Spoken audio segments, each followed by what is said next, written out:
Boom. And we're Hello. live. We are.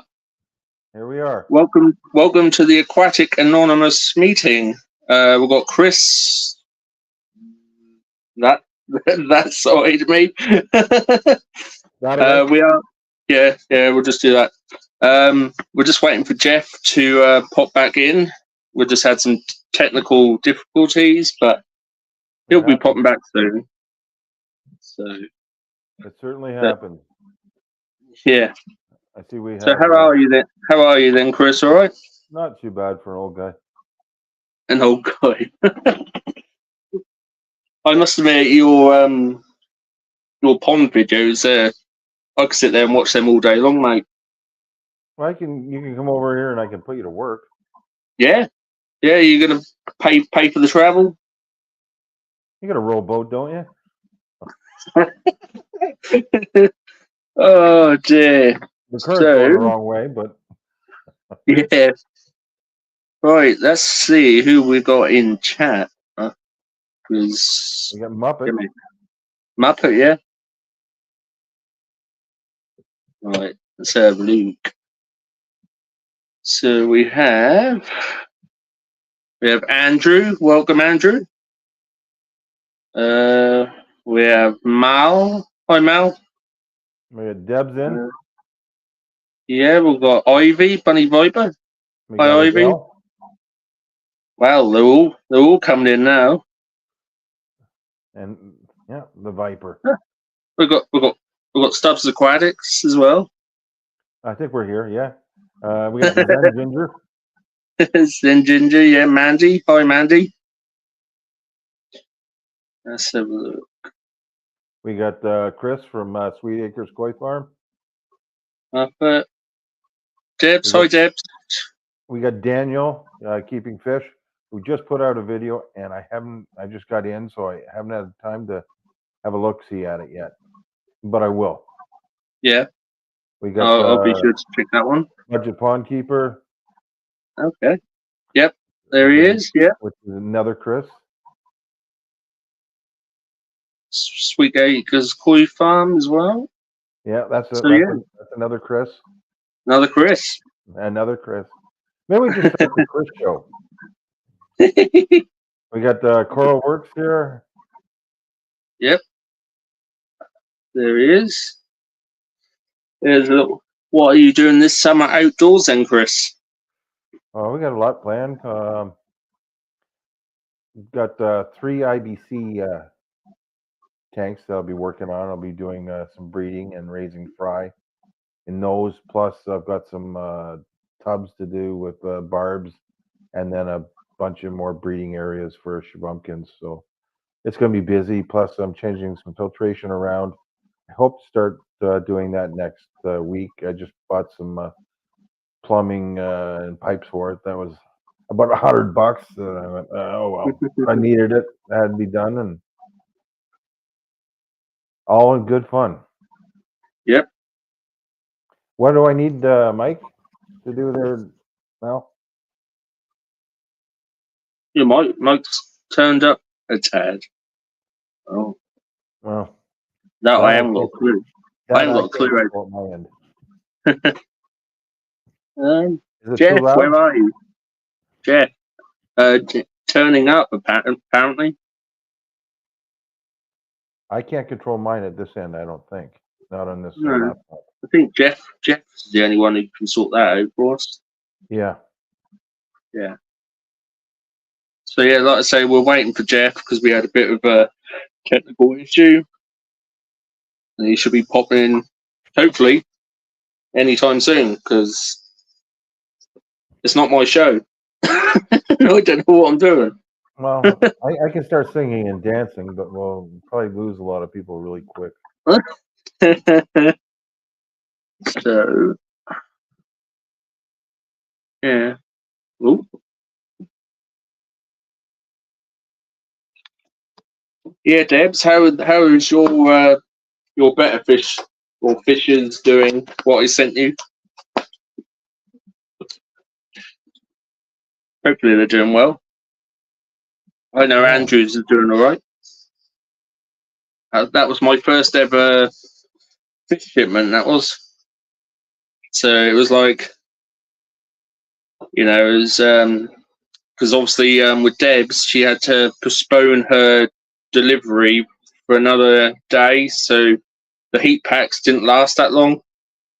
So when they turned up, the better fish weren't in. They weren't happy. Let's put it that way. The heat packs were cold, but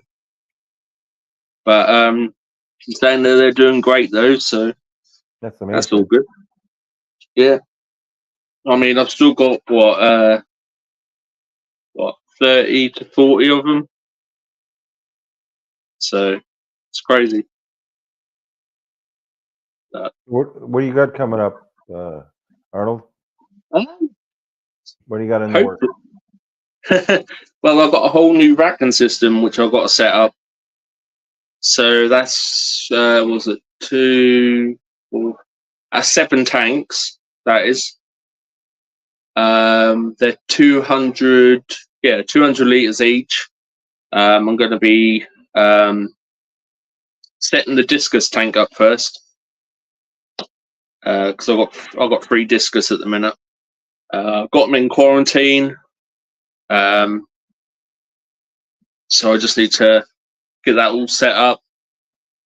But it's just finding the time when you have all the maintenance jobs and everything. You've then got to try and find time to create more. Now, what color discus did you go with, or is that a surprise? No, I've got a red pigeon blood. Yeah. I've got a yellow pigeon blood, and I've got a little tiny baby which I rescued. I'm not sure what type he is, but they're all kind of cute. But they're in hard water. They're in pH of 8. Okay. So everyone, if you get wild caught, they're most likely going to be pH 6.5. Yeah. But my local aquarium shop, they keep them at in a pH of 8. So, but you have to be. What temperature? Yeah. Mine are at 32. So that's 32 degrees. So that's 90. Holy crap! Yeah. So you can start seeing I'm sweating already. This whole fish room. Now you're just heating the room, or you got individual heaters going? No, every tank's got individual heaters. Wow, that would add up real quick. It's not actually too bad, to be fair. Summertime, it's actually pretty good, because it kind of all the heaters heat up the room enough, so then they switch off. Yeah, and that keeps the heat. So it's not too bad. Plus, I've got Hygge heaters, so I don't really panic too much. So better than them, the long tubed ones. I've got like the big LCD screen ones. Yeah. Where the controllers. Hygge has the long tube ones too, and I ran into a few snags with those. I've got one of them. It's all right. I wouldn't say it's my favourite heater, but it's all right for like a average fish keeper who's going to be starting out. But yeah, I prefer the ones where you have the controller outside the tank. It's a lot more better. Daniel wants to know what is this summer that we're speaking of. Well, I didn't have any luck, guys, finding it. No, I have no idea what happened, and I had my wife help me. We could not find it. It was there, and then it was gone. That's all right. I'll try and put it up so you can see it on screen here. I hate technology. I'm telling you, I hate it. I hate it. Well, Melvin's in the building though, so. Oh, hello, Melvin. Hello, everybody. I'm sorry for being the way I am right now, but I get wound up, and I tell you what, I've been struggling to try and get this to work, and it's not working. Hello, everybody. Hello, Debs. Hello, Coral. Let's see. Let's go ahead and say hello to everybody right quick. We have Adele in the house. Hello, Adele. Daniel. Hello, Daniel.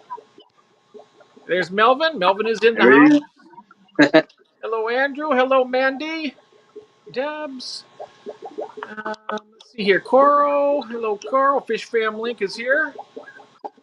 And yeah, I think I'm caught up with the chat now. That's good. Yep. Excellent. Okay. They were Well, I saying tell my you, mic. I've been struggling. I tell you, I've even had Kathy up there working on it, and we cannot find a way to get it to my photos No. so I can add it. I have no idea how you did it, though, Arnold. I can't find it. Yeah. I'm still trying. Oh, okay. Yeah. I appreciate your help. I tell you, it's. Oh, How's my volume now? Is it really loud, everyone? no, you could actually raise it up a little bit. I can't raise it up. You're the one that has that ability. Let me see here.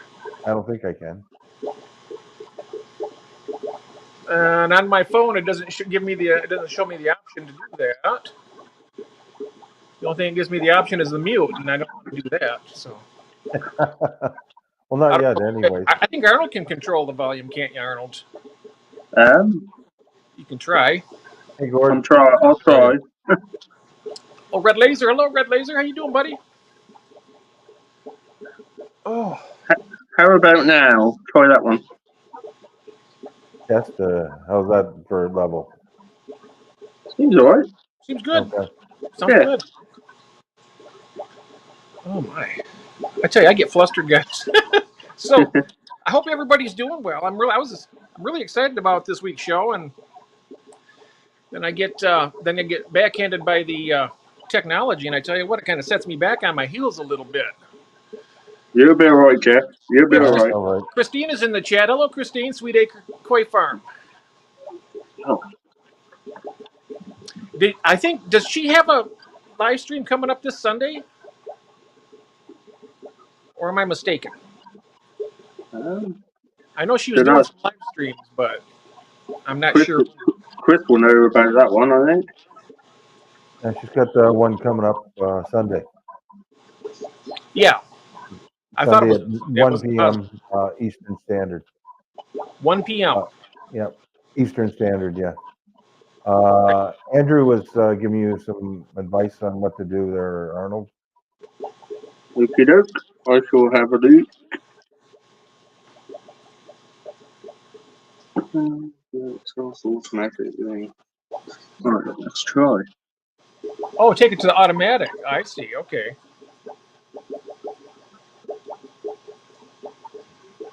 And we have Vince in the house. Hello, Vince. Yo, yo, yo, my cupcakes.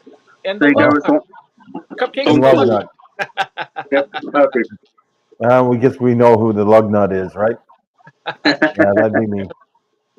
It'd probably have to be me because I'm the one late for my own no, live stream. He's called me a lug nut forever. Oh, okay. It's how are the koi doing, Vince? I was over there checking out one of his live streams the other day, and it got some beautiful fish. God. Yeah, he put up a couple videos today. Oh, I seen something pop up earlier. I was so busy trying to get all this stuff sorted out that I didn't have a chance to really prop onto it, but I will. Well, that's my full-time job, is keeping up with Vince's videos. I tell you what, anything that has to do with technology is a full-time job for me. It doesn't matter what it is. I'm like I can work the damn toaster anymore. Okay, we have Vinoski's in the house. Hello, Vinoski. Welcome. Yeah. Okay. If you see me using this, it's because I can't see very well right now because my eyes are blurry. But the gadget. But on the big screen here, I can see it all right.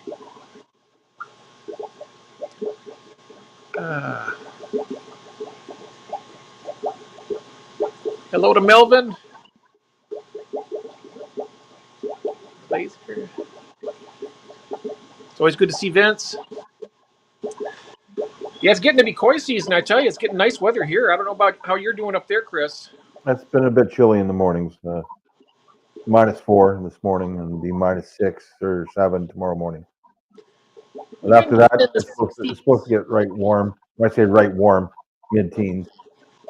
Oh, okay. Which is warm for April, right? I'll take it. Vince says Jeff should have gone to Specsavers. Oh yeah, I need to get some some new specs. Yeah, the weather's getting nice here. Though we've been getting the 60s and stuff Fahrenheit. Yeah. What was it last week? We got to 82. Yeah, you guys did. We didn't even get close to that. We got maybe 70. Oh, okay. We got 82 degrees last week, and I was like, wow. Went outside, and I was like, I broke a sweat. I was like, what's going on here? Sorry to all the people from the UK. I speak both Celsius and Fahrenheit, being I grew up with both. I'm trying to learn the Celsius a little bit here and there. You know what? When I'm talking about temperatures getting hot, I talk in Fahrenheit because I can relate to what 80 degrees feels like or 75. But when it gets cold, I revert to Celsius because, well, at 0, you have freezing. Oh. Well, I know where you're at, though. I mean, your winters are a lot harder than ours are. So I couldn't imagine having it any. I mean, we had actually a mild winter down here, and I'm actually pretty pleased with that. I just went with a friend this morning, and we picked up he's putting in his first huge koi pond, and the liner was 25 by 35 feet. Oh. Well, weighed about 300 pounds. Yikes. There was just 2 of us. Yeah, that was fun. Oh, I bet. Yeah, it's going to be 10 feet by 15 feet by 6 feet deep. Ooh, nice. Now, who's that? Do we know who that is? Darren, I put out a short where there was a heron trying to pick off his fish, and he put mouse traps all around because he put it up fishing line and was able to get through. But he put up mouse traps and eventually stepped on one and said, "Okay, I'm leaving." Oh. Yeah, they can. That's Kathy's favorite bird, but She can have it. yeah, she doesn't have koi though either. I mean, I can see. I mean, if I had some prized fish, you're talking a lot of money for some of them koi. Yeah. And I wouldn't Way want too much. no bird to come along and do that. I mean, Thanks, Daniel. That was very nice of you. It's worth it, and you would actually enjoy it. oh, definitely, I'd enjoy it. I would watch it.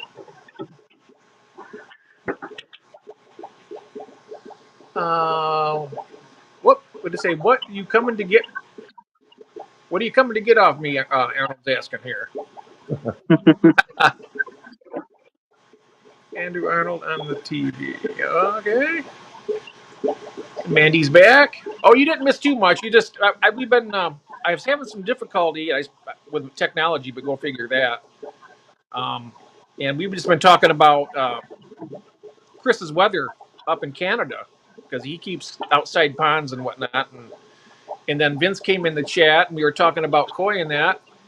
And Vince is saying here, koi keeping a bath of relaxing and stressful hobby. It certainly is. I think that's true of even tropical fish keeping can be kind of stressful sometimes, depending on what's going on. But when you have a lot of tanks, yes. Inside, you can control the elements. Where outside, you really can't. And then you've got the predators outside, and then you've got diseases being dropped in by birds. Oh yeah, snails or slugs. So you're constantly dealing with something. You get the raccoons and the birds. Raccoons are minor. They're not going to take a giant koi, and they're going to be a pain for anything small. And if it's really deep, they're not getting to it anyways. You have to worry more about mink or otter or fishers. Okay. They're just nasty animals. Yeah. Were you able to get that video or not? I'm going to take a look here and see what we have. I'm still trying. Still trying. Yep. Yeah, I'm not sure. He put it in originally. I didn't do it. It has to. I was trying to do it. My I didn't do it. I didn't touch it. I didn't touch a thing. Honestly, yeah. I think I've said that so many times when I was young. My parents, they never believed me. I didn't do it. I didn't touch it. Yeah, I didn't touch it. So I Yeah, technology can be very frustrating for me. I tell you, it's really. I mean, I'm still trying to learn how to do my presentation. Kathy helps me with a lot of it, but I'm still learning bit by bit. So. Hey, we're all learning. Right, so what I've done is it won't let me do it on my phone. It says it has to be done on a computer now. So I've sent it to Andrew. I've sent it to Andrew and see if he can pop up and share it on his channel or Oh, okay. on his StreamYard. Yeah, see if that'll work.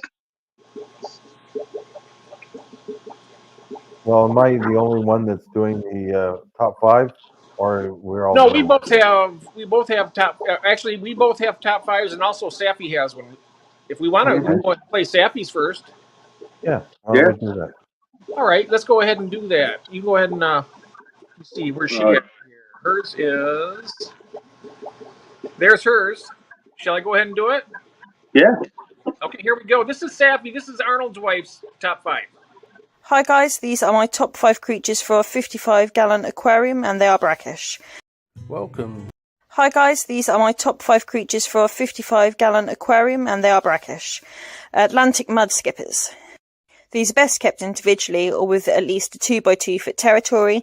90% of their lives are on land, so they need a high humidity. As long as their skin is kept wet, they can breathe.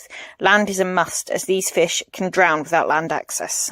Bumblebee gobies. These fish are bottom dwelling and like fine sandy soft substrates with plenty of caves and visual barriers to allow them to form territories. Groups of 8 or at least are best, as the small groups tend to bully each other more. Mollies. These are mid to top dwelling fish and should be kept in at least groups of 5. With a 1 male to 2 female ratio or all females, they come in a large array of colours and are very fun to watch. Fiddler crabs. These crabs spend time on land and in water, are detritivores, sifting through substrate to aerate it and eat decaying detritus, algae and fungus it finds. They also have very striking colours. Meteorite snails. These snails are always on the hunt for algae and are great at keeping algae levels low. They are also not prolific breeders like other snail species, and there are lots of shell patterns and colours to choose from. Thanks for watching my top 5 creatures for a 55-gallon aquarium. Don't forget to let us know what you think of them. That was excellent. Good job, Safi. Yeah, very good. Now, I didn't do an audio in mine, and I don't know if it ever gets to load, if I can speak over it or not. Oh, you will be able to. You just have to unmute yourself once it gets in. Yeah, Andrew's working on it. He's working on it. Okay, so, Yeah. all right. No. So, everybody in the chat, I mean, if you'd like to, if you want to go ahead and put up your top 5 that you would want to keep or have kept in a 55-gallon tank, feel free to do that. And, you know, we can just talk about the types of fish you'd want to keep in a tank that size. Yeah. So we can run one of the other ones here in a moment, but I didn't want to run them all immediately. Let's see here. I'm sorry, I can't. We have possums and etc. where we are. We have wooded areas. Yeah, Vince said that mink and otters will decimate a koi pond. Yeah, or any pond. Trout, doesn't matter to them. Oh yeah,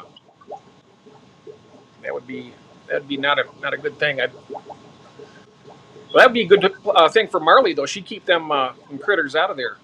Oh yeah. Sometimes you have to wake her up though. I have to send Andrew the link to. Are you able to? You have his email, right, Arnold? Yeah, I'm now on it. You're on it. Okay. Yeah, I'm on it. Oh, thank you. So he is there. All right. You carry on. Yeah. If I ever had a koi pond, I mean, I have out back in my place. I've seen a mink running across the field. There's a forest out there, and I seen it. I was like, "What is that?" It was like I thought it was like it looked like a weasel at first, but it was. They are a weasel. Well, they're a weasel family, but it's bigger. It's bigger than what a weasel is, and I could see that it was. It was either, I don't know if we have fishers this far south, but it was either a fisher or a martin, one of the two. Well, Fisher's a pretty big animal. Yeah. Well, this is a pretty And good size. It martin's a was, good size. it was pretty big. It was loping right along. Martin's a good sized animal too. Mink are a bit smaller. Yeah. I'd say, well, from the distance, it would have to have been, because it was about 100 feet out or more. It had to have been the size of a small or medium-sized dog, it looked like, but it was, long and lanky. Sure wasn't an otter? There's no otters around here. There's not any bodies of water. I mean, unless they quite a ways away for a body of water from me. So I'm pretty sure it was either a mink or something maybe a little bit bigger. Oh, Mexicali's in the chat. Hello, Jorge. Good to see you. How you doing, buddy? Nice to see you, my friend. We're just going through a few technical difficulties. We're working them out right now. We're doing a top 5 fish that we'd want to keep in a 55-gallon tank, and just kind of something we do every other week. We just go up a level in size in the tank. Our last one was of the 40-gallon breeder. Oh, you got it? Andrew is here. Hello, Andrew. I'm just looking for it. I don't know what happened, but we had Chris's video on, and then when I came back on, it was gone. I don't know. Oh, hang on. Here was Chris's video. Oh, okay, great.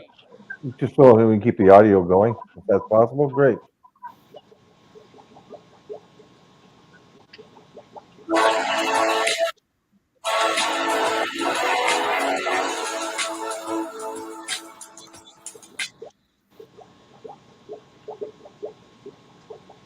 Now, this is my Barb City tank. It is an actual 55-gallon aquarium. So I had to go with the 55-gallon, and it's going to be a real shock to what species I have, right? Number one is the tiger barb. This fish is really misunderstood. It likes to swim in schools of 8 to 10, so you need at least a 55-gallon aquarium. And, well, they're truly one of my favorites. Next to that is the black ruby barb. This is a really beautiful fish that holds its own with the tiger barb and is a little bit smaller, pretty much similar shape, followed up by the Odessa barb. This is a really beautiful barb, swims in giant schools, and, well, I've got them in a 55, a 90-gallon tank, and they thrive. Nice. And, of course, I have to pick another barb, the gold barb, and this is also in a 55-gallon aquarium. And they're just a beautiful fish. A lot of people would ask me, well, where's my shabumpkin? A 55-gallon tank is way, way too small for a shabumpkin. Okay to start them off in one, but if you're going to keep them for any length of time, 55-gallon is way too small. So I guess you're all guessing my fifth fish is going to be a barb, right? If not, can you guess what it is? Anyone? Let's see. That's a girl. Nice. Oh, they're in the Cypridae family. But I like them. They need a good sized aquarium. Minimal needs. A good lid is really helpful with these guys because they will climb out. Well, that's my list of my top 5. And I know it's a real surprise with having that many barbs, right? Thanks, everyone. Excellent. I love those black ruby barbs too. Yeah. Thank you, Andrew. No worries. Thank you. Thanks very much. Appreciate it. Thank you. Those were wonderful, though. I've always wanted. I've had all those fish. I have kept tiger barbs before a long time ago. And But the only problem is I didn't keep enough of them. They kept killing each other off. I only kept like 3 or 4. yeah, And you now got that to keep minimum of 8 to 10, and you won't have a problem. Like Arnold and I were talking about this before the show even started, about people talking about barbs, right? You know, as they're just the meanest fish going. Well, no, they're not. They're just really misunderstood. And a lot of your tetras that people talk about and keep are way nippier, like Congos, Surfeye, oh yeah, Blackbird tetras. You know, if you want some chunks out of your angelfish, add those ones to your tank. those Serpay tetras are like little red piranhas. Yep. Yeah. And Oh, And they're beautiful looking fish, right? oh yeah, I love them. And, you know, and emperor tetras, they're not as nasty, but they're big and beautiful, and I'd love to keep them if the water parameters were right, but who knows?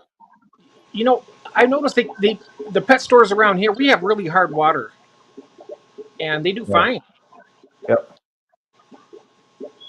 I'm not sure if your water's too soft or Mine's hard.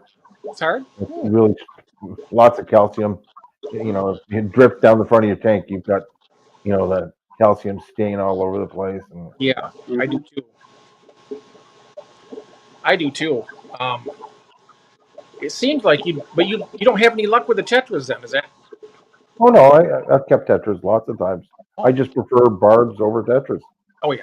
That's just my preference. I'm not knocking people that keep tetras. Oh right. I mean, we all had big schools of neons, right? And they either do really well or they crash within about 2 weeks. So. Yep. I'm still trying to get you to get some cichlids in one of your tanks. I'm thinking about it. If I do, it'll probably be, you know, German Rams or something, right? Or not Rams. Mine's going now. Crebensis. I don't know where the Rams came from, but yeah, Crebensis. Yeah. I mean, if you wanted to keep rams, what I would suggest the Bolivian, because they're a lot more hardy. Yeah. yeah, definitely. The Bolivian rams are a little hardier. They don't have, and the German blue, they got to keep them in the mid 80s, like 82 to 84 degrees, something like that. Yeah. I don't want anything in between. Like I keep everything in there between 70 to 74 max. Okay. So everything's got to be in that range because I don't want to use a heater. Craig's Catfish is here. Yes, and so is LJ Shrimp. Yep. You got quite a few people here. Yes, we do. And You guys are getting a pretty big following. Well, we got a lot of wonderful nice people. to see. It's nice. But anybody who's just joined, we're doing our top 5 fish for 55-gallon tank. So if you want to chime in the chat, let us know what you would want to keep. Well, I'm sure Craig's going to add some catfish. Oh yeah. Well, Craig's got beautiful cichlids. He's got cichlids too. He's got a lot of nice cichlids too, and plecos. Yeah. Pleco cats, yeah, plecos and all kinds of stuff. I know if we had Mark Shelley here, he'd want, he'd have a 55. Well, he's got a 75-gallon. He keeps just shrimping it. Yeah, that's business. That's business with him, though, right? Yeah, it is. But it's business, but it's also pleasure because that's what he loves it. Oh yeah. Oh, I'm not knocking it. Oh no.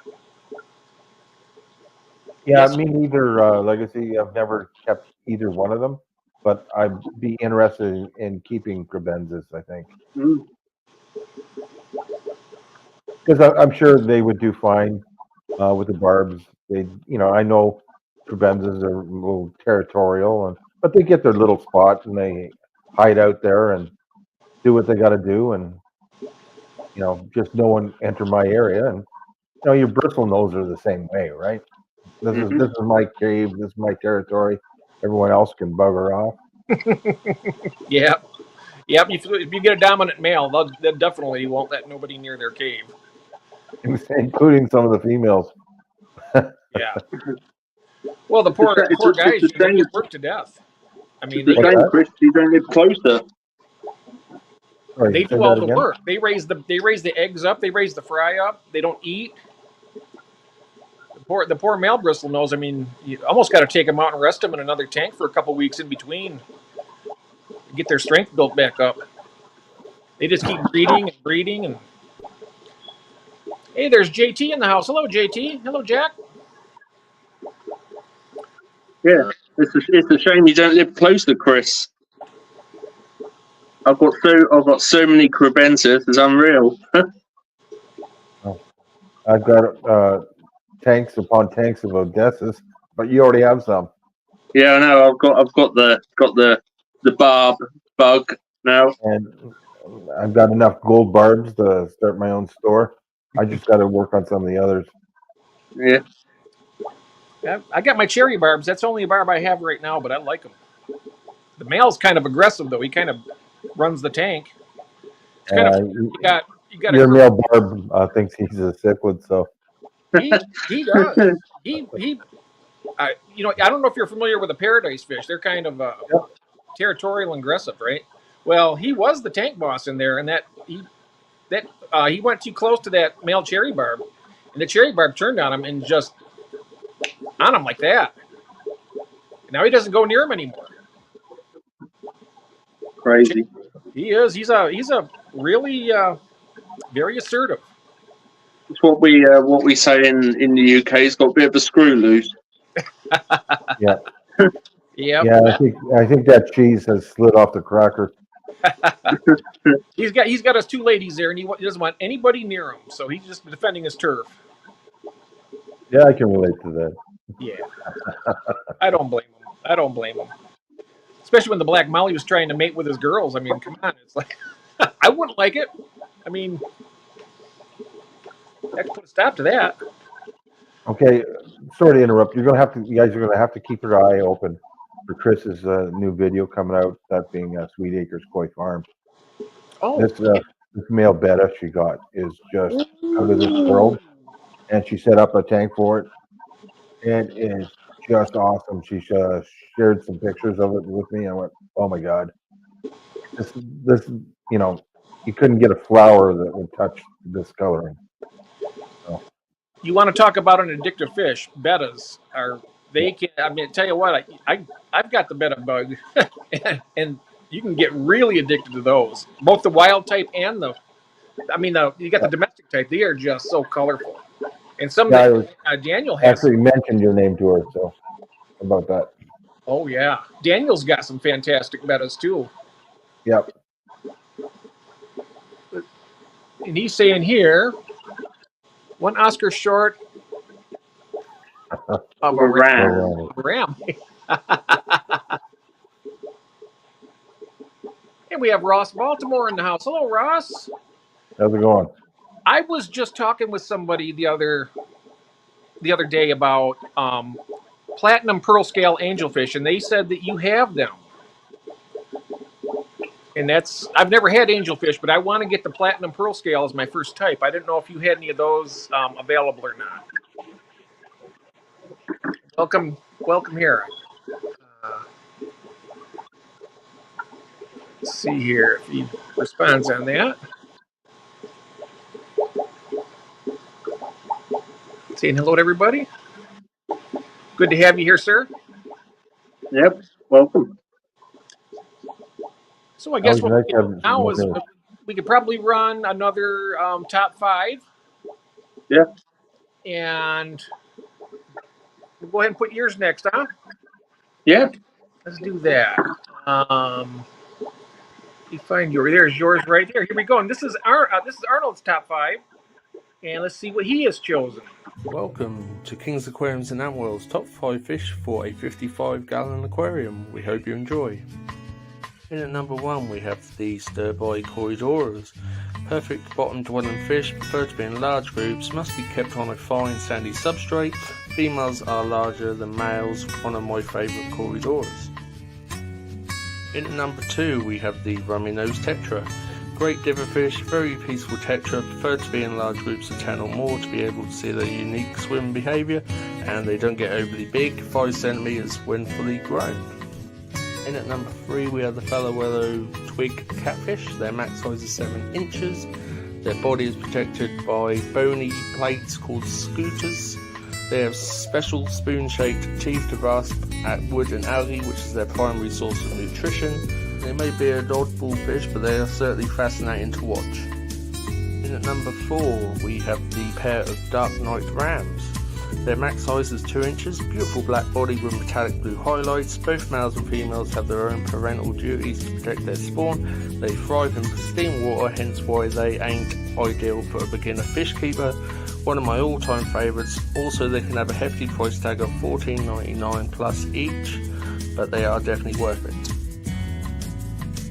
At number 5 we have a pair of discus. They are a very peaceful cichlid for warmer water, 28 to 32 degrees Celsius. Beautiful centerpiece for large, fully planted aquariums. Colours can slightly change depending on environment. Once spawned and the fry free swim, they will swim alongside their parents, and they have beautiful colours and patterns.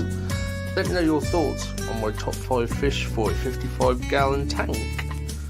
Also, don't forget to let us know your top 5 fish in the chat. Thanks for watching. Don't forget to like and subscribe. Awesome. Great job. Thank you. Really nicely done. Now I got to ask you a question. What do you like better, the rummy nose or bloodfin tetra? Consider getting either or. Put them in. Yeah. I think rummy nose. Rummy nose, definitely. Now, Yeah. is there a new rummy nose out there, or maybe it's a subspecies that it almost looks like a chrome color to it with the red head? There's There's two. a false rummy nose. There's the platinum rummy nose, Yeah. and there's also the rummy nose rasbora that looks very similar. Yeah.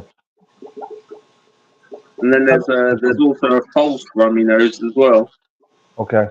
It's just, Yeah. You know, I'm looking at the temperature requirements, and they're a nice schooling fish. Also Or rummy nose fish. tetras as well. Cabby's said there is a rummy nose tetra. Okay. There's a lot of fish that I'm not aware of a lot of the time. And But yeah, dark night rams. Yeah, they're stunning. They are, but they're about $14.99 each. So it's quite a hefty price tag on them. Well, just think though, you get one spawn of them, and then you'll make your money back pretty quick. Yeah, you just got to try and get some which are like, perfect bloodlines. Because otherwise you'll get some, and yeah. The genetic rummy nose rasbora is blue with a red face. Oh, okay. Now, how big will they get? Are they a really small fish, like 2.5 centimeters? Rummy nose 5. Well, the rummy nose rasbora. Rummy nose rasbora. Yeah. Yeah, rummy nose rasbora. Yeah. Yeah. Those are the ones I was talking about. Oh yes, we had in a week before last, Laura, we had Arnold had his vampire shrimp for the 40-gallon breeder. Every other week we do a different size, and he had one of those big, beautiful shrimp in that for his top 5. Yeah. That's rough. You know the thing of it is with this top 5. I mean, I could literally come up with I don't know how many lists. I mean, I could come up. It's hard to choose 5. I mean, when you see my 5, it's going to be like a joke because a lot of the fish I have, people don't really like. A lot of them don't. But I only put down fish that I keep, right? Because I can't suggest another fish unless I've kept it. So. Well, I'm not suggesting anything. I'm just saying that what's something that I've been watching. Every fish, in fact, on purpose, every fish on my list is something I have not kept. And I did that on purpose. Just for the sake of, because there's so many fish in the hobby that I want to have. And me, as a fish addict, I like to it always kind of spices things up when I see something that I've not had but I've wanted. But I normally, thinking 40-gallon breeder when I think most everything in there is something I've kept before. But this time I purposely did the 5 that I haven't kept. That's like the twig catfish. I've never kept one of them before, but I've always wanted them. Mhm. Yeah. But they're about $25.99. So I don't know what that is in Canadian or US. Oh. Canadian is, well, right now I think it would cost me about $1.35 Canadian to buy a dollar American right now. It's just crazy. Maybe $1.30. Yeah. There you go. Yep. Good morning, Alright. Bill. Daniel was asking if this was a skull with a beer bottle opener attached to it.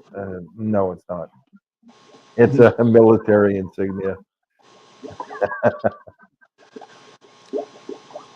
not sure what time Gil got here, but we're doing a top 5 We just got here. top 5 fish you'd want to keep in a 55-gallon aquarium, Gil. If you want to put in the chat what you'd want to keep in a 55-gallon. I know that South American cichlids would find their way in there, at least some of them anyway. You think so? You'd be willing to bet on that, would you? Yep. Yeah, I would too. Yep, definitely. Yep, in process you keep 50 African cichlids in a 55-gallon. Yep, I do too. I have. Right now I got them in 75-gallon tanks, but I'm in the process right now of moving some out. Of course, I got some babies going to Melvin as soon as they come about. And I'm going to be sending him some fry. Cabby said red-eyed tetra. I'm not familiar with that. Is that I've heard of red-eyed tetras, but I can't picture it right offhand. I know your basic tetras, and that's, like I discussed, your black skirt, and emperor, and neon cardinal. We have a question here also from LJ Shrimp. Is there something rams can pass around? I have 5 babies, grew up, did wonderful, only one female. So I got another female, and all original died. Tried adding more again, and all dead. Did affect discus. I don't know. I mean, there's a lot of pathogens and stuff that fish can pass around. If you get somebody sick. Flukes, gill flukes. That's common in discus and rams as gill flukes. Was that common? Yeah. And koi too. Oh, and koi too? Yeah, so it could have been that. Yeah. And Tommy's talking about the Bolivians there. Yep, they are very hardy. Mm-hmm. And they outlive a mass of hobby fish. Yep. Mm-hmm. They do. Thanks, George. I've kept every micro ram that there is out there. Yep. I've never kept any rams as of yet. No? Like I said, you'd be. I bet you out of everybody in the chat here right now, everybody in the chat and us, I've kept less types of fish than all of you guys probably by far. Because I've only kept, I just now, other than the last few years, I kept everything. If you ever watch Big Fish Lad's channel, I had that kind of stuff. Red Devils, Jack Dempsey's, had Oscars for a while. I had Oscars up to about 2 years ago, and I got rid of them. But larger Central American cichlids and I was younger. Yeah, I had those. I did my thing when I was young, having piranhas and Oscars. Well, piranhas are. I had piranhas back when I was in my went teens. through that. They're boring. I didn't like. Too. Cichlids, on the other hand, Oscars, they're very entertaining fish. Yeah, I got sick of the cichlid or Oscars smashing the heaters and frying themselves and/or me. Yeah, I never had. Because with them, if they don't like something in the tank, they take it out, literally. Yeah, I know that feeling. I had a red devil that didn't like it when I put the vacuum in the tank. That's what my fully grown Oscar. She doesn't like that. Ah, they just attack the whole the base of it, you know. Yeah, she's actually ripped it off the hose as well. Oh wow. That's how peed off she is. Yeah, but I've got what five Oscars, 5 or 6 Oscars now, and all of them have got an attitude problem. The other day, I think June mentioned she has 115 Oscars. Oh, jeez. That would It does. those Oscars. That many Oscars would eat more than me and my wife and my 2 cats and all my fish combined. That's a lot. That's guarantee a lot. Koi will go through more. Oh yeah. Koi would it take to eat as much as 150 Oscars? What Vince is feeding his koi, what he's going through, and how much. Yeah, I mean, you're buying that in 20-pound bags, right? For hundreds of dollars a bag. Wow, I'm not sure what her food bill is, but it's got to be up there. She must be going through at least a pound of food a day, I would imagine, between all of her tanks and. Yeah, well, maybe she's making some of her own. That could be. You have to. I know I would. I could never afford to buy prepared food like that. That's just too much. I buy Aquatics. Hello there. I buy frozen lancefish, and that's what I feed my Oscars, frozen lancefish. So I fed that to them today, and then they have like 2 cubes each of like bloodworm, artemia, and they just take it whole. Now, do you ever have any problems with hole in the head disease with your Oscars? Touch wood. I ain't got no wood next to me, but yeah, no, I haven't. So fingers crossed, I don't have that problem. So I don't think you ever will, Arnold, because you change your water you do water changes so often that it keeps the water quality pretty much consistent. Yeah, I have a bit of a problem, like when it comes to maintenance issues. I do water changes like some of my tanks like 3 times a week. Holy crud! See, I do mine maybe once a week or once every 2 weeks. I do a 20%. And that's same with me. And that's lifting buckets as well, the old-fashioned way. Yep. I lift them to dump the buckets, and then I use a hose to fill everything back up, which has been a huge help. Yeah. But yeah. Legacy. Sorry to interrupt. You know, he's kept Neon, Black Skirt, and Bonazaris. Oh. Now, No. I've looked at Bonazaris tetras before. Now, they're a good sized tetra, right? And are they similar to the Congo in the way they act? I've got 4 of them, Buenos Aires tetras. They are I wouldn't say they're aggressive, but they do eat plants.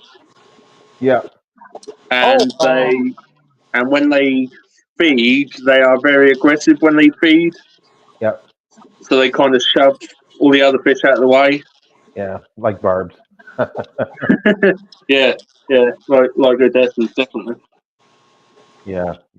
But they're nice though. But they will eat like even like Anubias. They eat that as well. Really? Yeah. Yeah.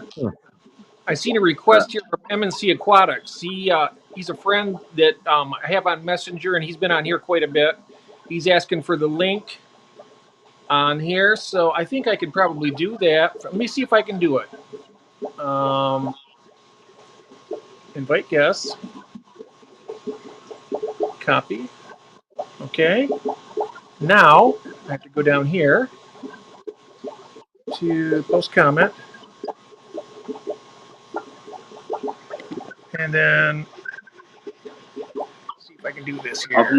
I've never known them to be fin nippers though, Gil, but all different fish They're all different, aren't they? They're all got their individual personalities. So There you go, Mike. If you can try that and see if it works.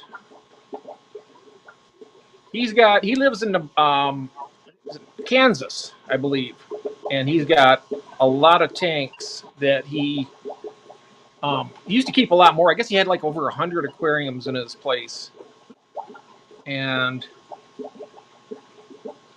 maybe he'll want to show us a couple of his things there. He comes in, but there's the link. You should be able to click on it.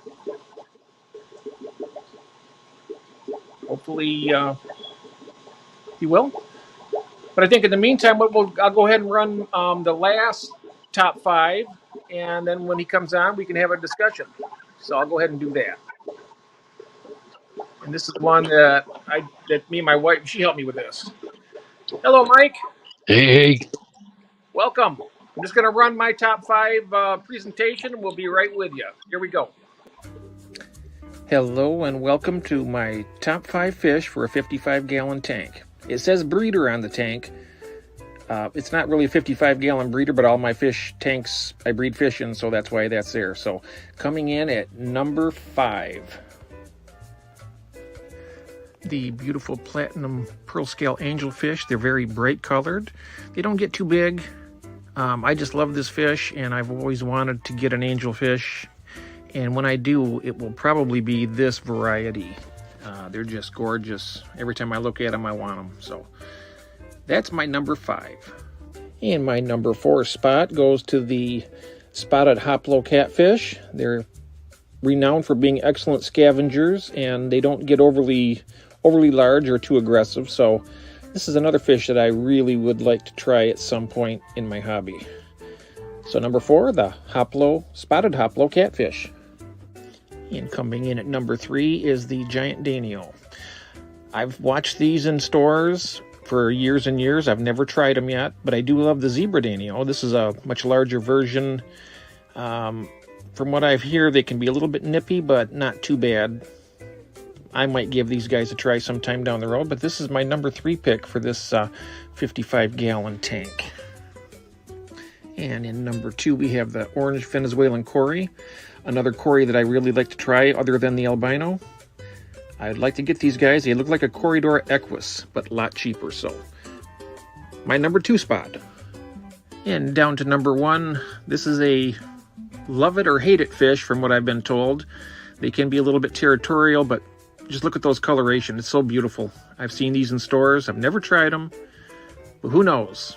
One of these might make its way into my tank someday. The red-tailed black shark.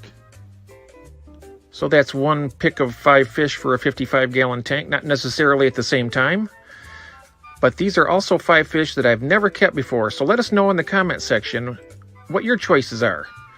And remember, in this hobby, you always have to feed your addiction. I hope you enjoyed this presentation. Thank you.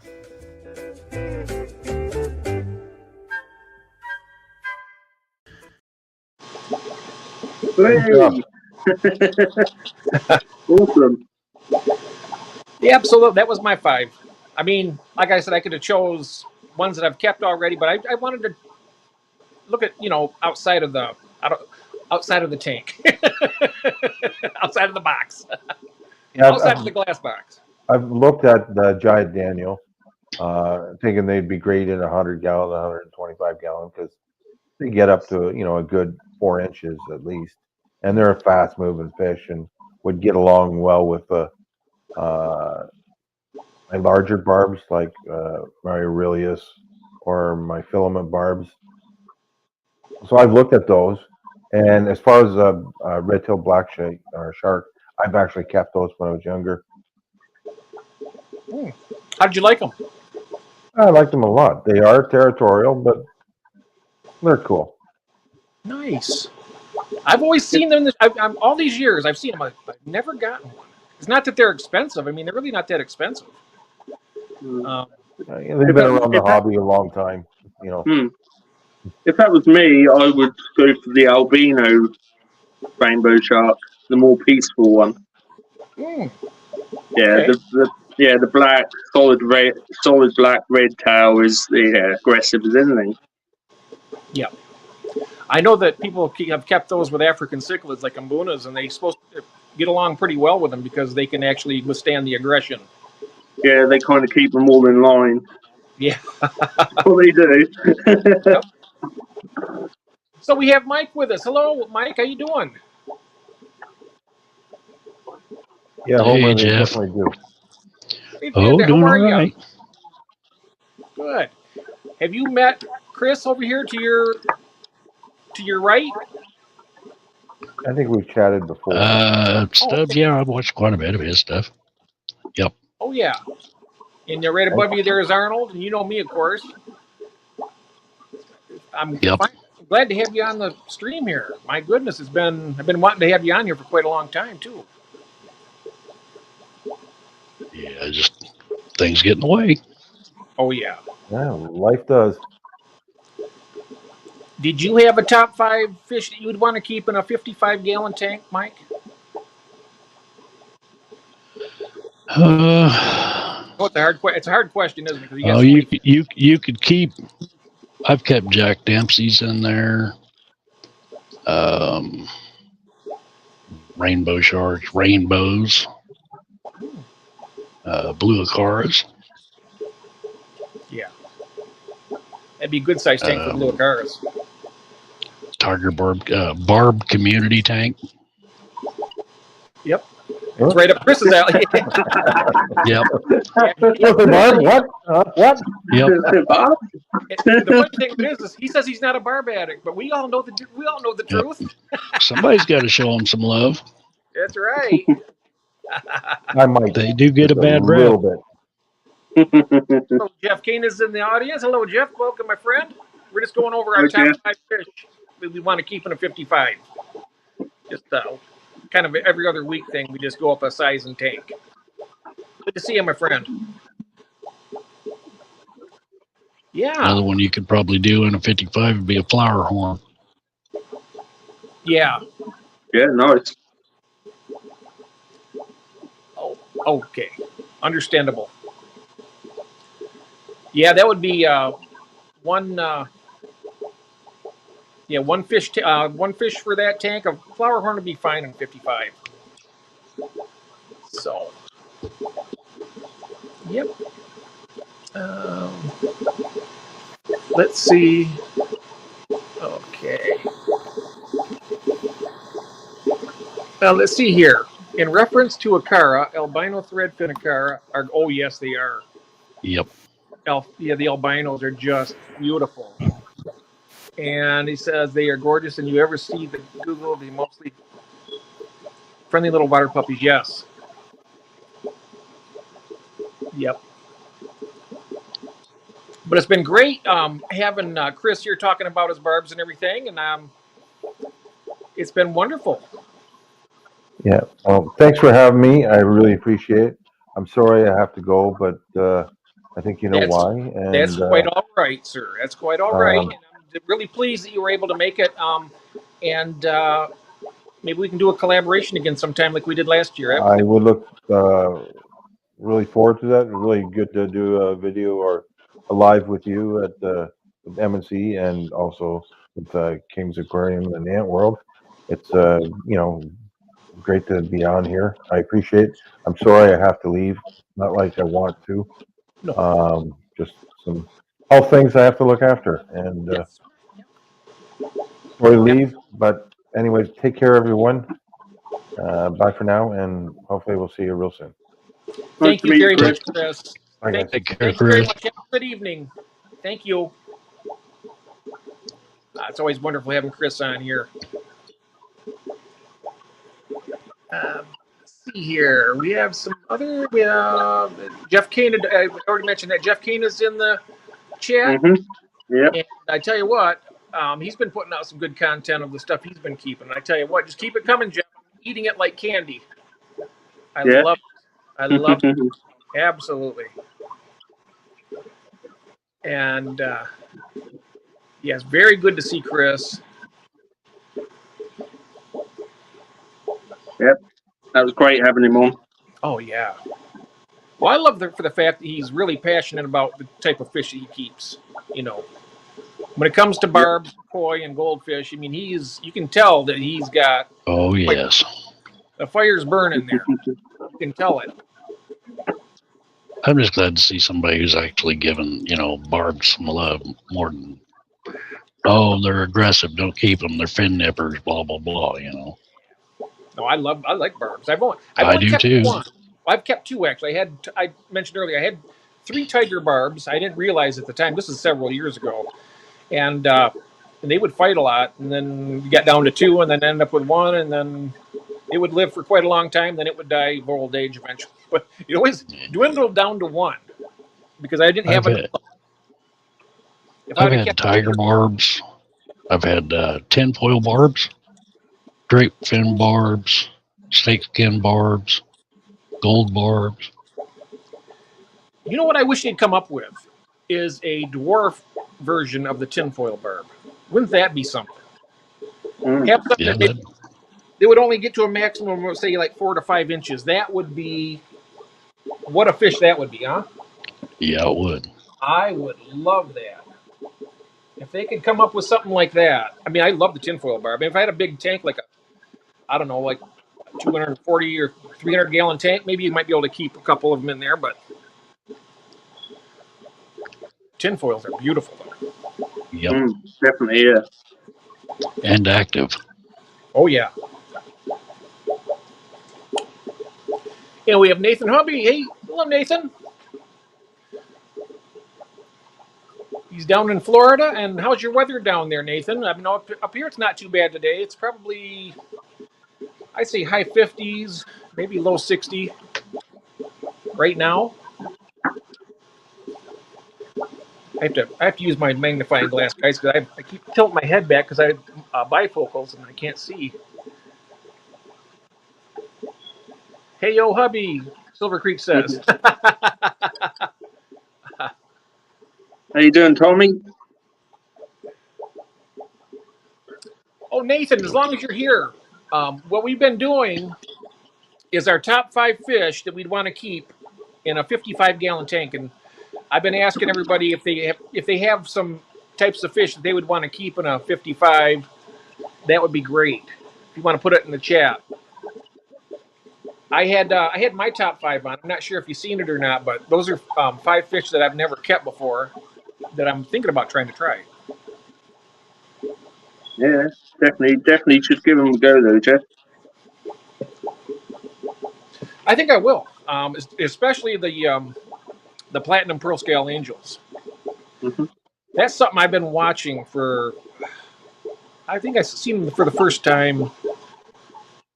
I must have been about 10 years ago, I think, something like that. But they were just stunning, and I never had them because I always had like red devils and green terrors and stuff like that. And I didn't want to, bring something like that in. But I've got some of the black lace angels, pandas. Ooh, nice. That would be very nice. Mm. I like. I like the regular black ones that have the red lights. Mm-hmm. Angels. Those are really nice too. Ultimate angels are nice, aren't they? I did have some ultims, but I don't know, they wasn't conducive to my water or what. Mm. It says catch on to my shorts. I will check them out. Let's see here. Legacy says, Melvin says, silver dollar tetra is another fish I would love to keep. Yeah. As long as you don't want to keep any plants with it, you'd be all set. Yeah. especially the red hooks. Oh yeah. They'll clean you out with the plants. It doesn't matter what. I mean, even Anubias, I think they'll probably eat those even. Whoops. What happened? I touched something and it went away. Oh, there we go. Oh. Yeah, Homer says he got a new coral today. It was 160 wholesale. Oh, wow. Yeah, the saltwater side of the hobby is pretty expensive. I bet that looks nice, Homer. So, Tommy says I have my eyes on a few native sunfish. I have one in my tank right behind me that I love it. It says in a couple of bass and my wood. Oh yeah, blacktail shiners. I bet that would be great. Ritesh is in chat as well. Hi, Ritesh. Hello, Welcome. Ritesh. Welcome. Yeah, the sunfish are a lot of fun. They can be some depending on what you get. I got the pumpkin seed sunfish. Is that the one you had from a little baby? I got it. Well, when I got that fish, it was like a little eyelash of a fry. It was just, I mean, Yeah, I remember. just free swimming. And I netted it. And I had 3 of them. And when they got to about 1.5 inches long, the one killed the other 2. And he is he's the tank boss behind me with these Africans and with the convicts back here. Yeah. But he's not an aggressive tank boss. He just lets people know that, you know, if you mess with me, you get it back, and then some. I'd like to keep a warmouth if I could find one. I've had those before in the past, and those are really cool. The warmouth bass are really nice. We have them here in Michigan. If I went out fishing, chances are pretty good. I'd probably have a good percentage of a chance to catch them, you know, right from the shore. I've been trying to get some rainbow shiners, but we can't get them in here. I'll have to order them somewhere. They are so expensive, the rainbow shiners. I seen them; they were like $14 a piece or something like that. I was like, "That's crazy." Yeah, I think they're about $12.99 a piece here in the UK. So that would be the fish to be able to breed and breed for profit. That would be a really nice one. And I mean, their colours are absolutely stunning. Oh, they are. They are. I was watching Coldwater Aquatics last week, and he did a little tour. He's got a tank full of them, and they're just beautiful. He keeps all native fish in his mostly all native fish in his fish room. He's got different types of sunfish. He's got these long-ear sunfish. They're kind of a reddish color. Nice. Really beautiful. And some other types. Bluegill. I think he's got a yellow perch and some other, basically the game fish that we would fish here for food, keeps in his tank. So that's the same with the pumpkin seed back here. I can't eat those kind of fish anymore because I keep them as a pet. So it's like every time I don't even fish anymore because of this guy. I used to fish all the time, but I can't do it anymore. I'm always worried about hurting them.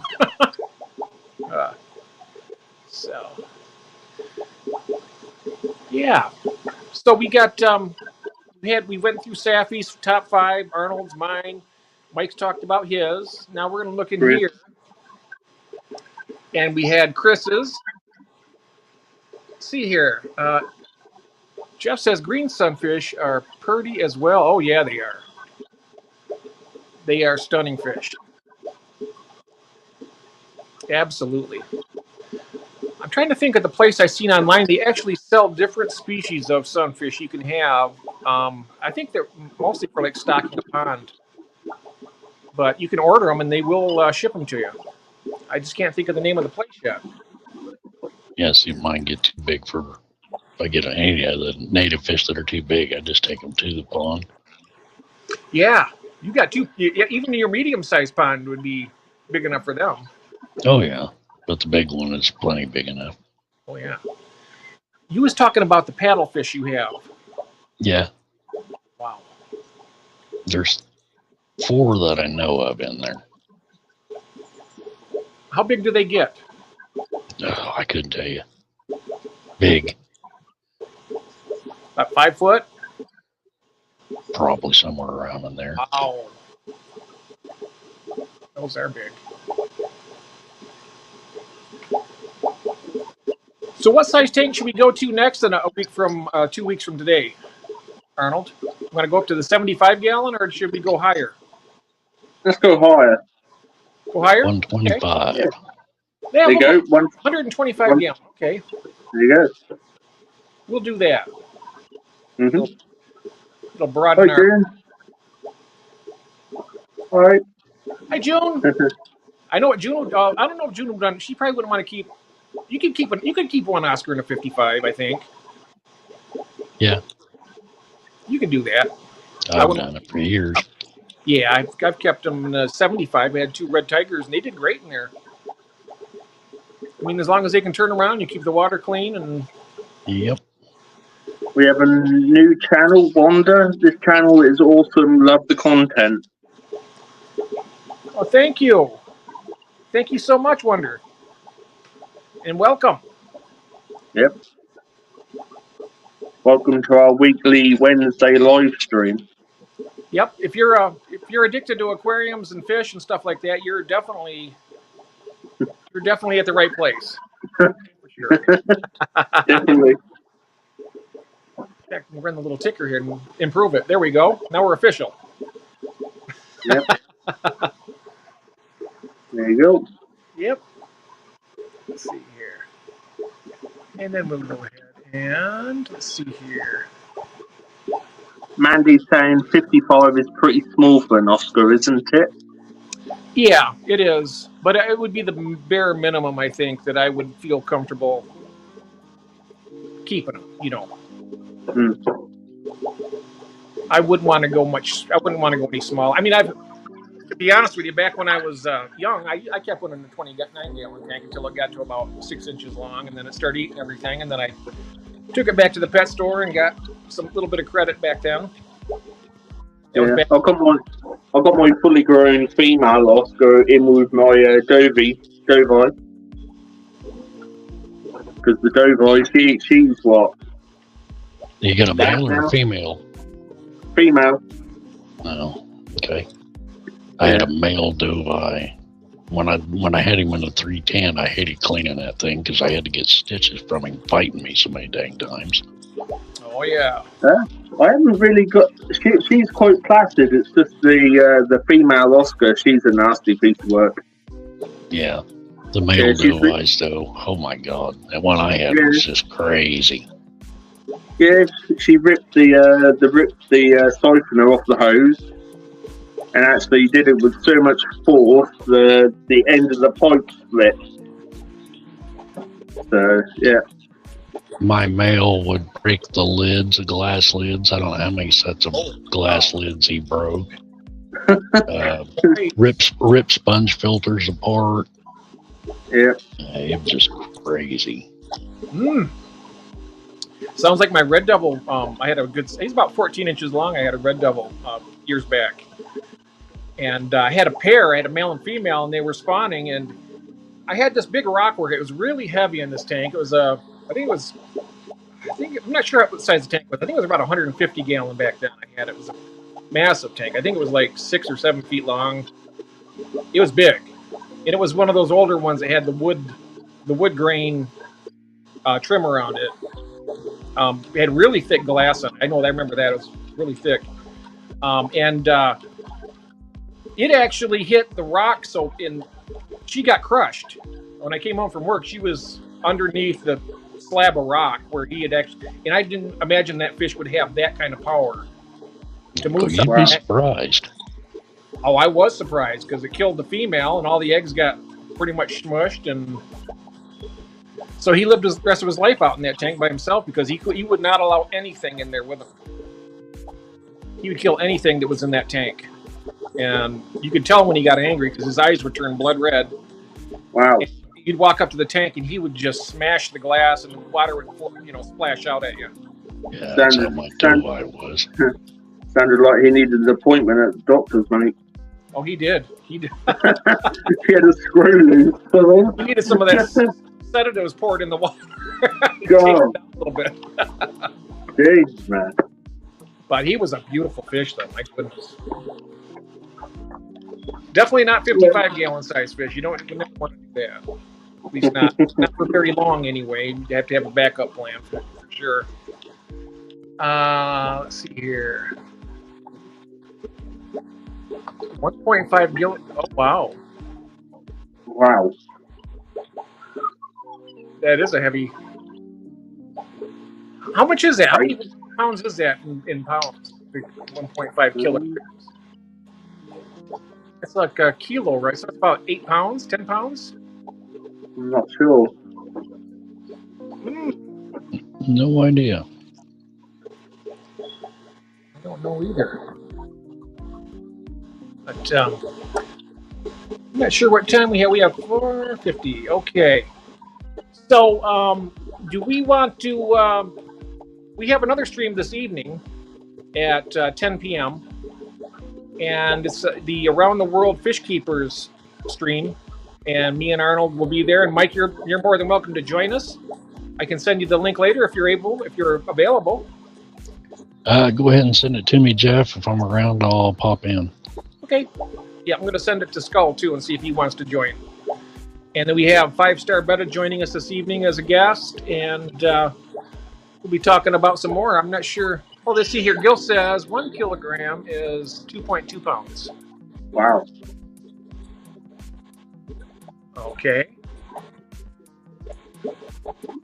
Yeah, I can see my red devil moving that kind of weight. But I think it had to have been at least 4 or 5 pounds, though, the rock that I had that was leaning for the cave, that he had actually moved. So, but that fish was just massive, just really powerful. What you got planned for your in your fish room then, Jeff? What I have planned for my fish room, yes, I'm still working on getting my stand completed, and then I got all my new tanks from Petco that I've been amassing, to get them set up. So I want to get a new wing of tanks over down here in the basement and start getting on with my breeding projects here, because right now my crebensis are getting to the point where it looks like they're starting to pair off a little bit. So I want to get some of those moved around. And then I got my wild type bettas. I want to breed my cherry barbs. I got a lot of things going down here at once. Not to mention I got the African cichlids breeding that I'm going to be sending to Melvin, and black mollies and other stuff. Yeah. But yeah, lots of stuff going on down here. Mostly just getting new tanks set up. I really want to get to the point where I can get I want to get my store stocked up. So I want to get breeding and I like to breed and sell homebred fish.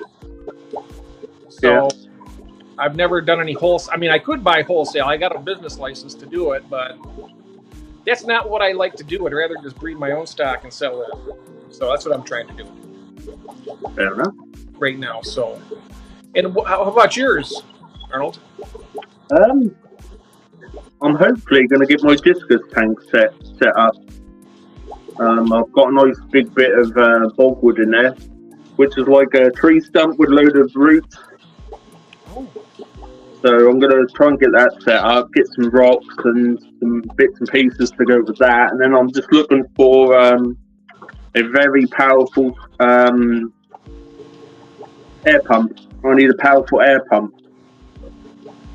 So it's just trying to find one. What size do you want to get? You want it to run your whole basement, your whole fish room? Yeah. Oh, okay. How many tanks? 28. 28. Okay. You could probably get away. You could probably something in the 80 to 90 liters per minute. Yeah.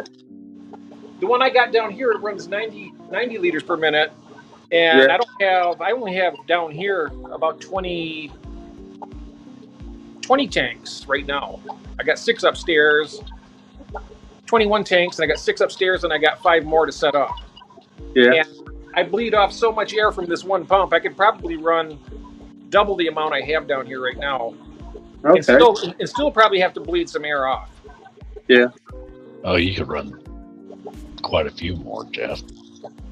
Yeah, it's pretty powerful. I got a lot of air bleeding out. I got one of those bleed valves up here, and I can hear it hissing from here. There's so much air coming out of that because if I close that off, these tanks will just start boiling with air, with power. See here, there's rules to don't feed them after midnight, don't let them see sunlight, and don't let them get wet, otherwise they will breed. Good, I hope so. I got some. That sounded about like Lemmy. Oh, I hope so. I got the albino crebensis, and I cannot wait to get the fry from them. They're beautiful. We've got Marcus and Cody's coin. In fact, Melvin, if you're still watching, I bet you would enjoy the crebensis more than you would the African cichlids because you can keep more stuff with them. So, it's up to you. If you want the dragon blood and the red zebras, but if you want something else that I have, hey, I'll send you whatever you would like.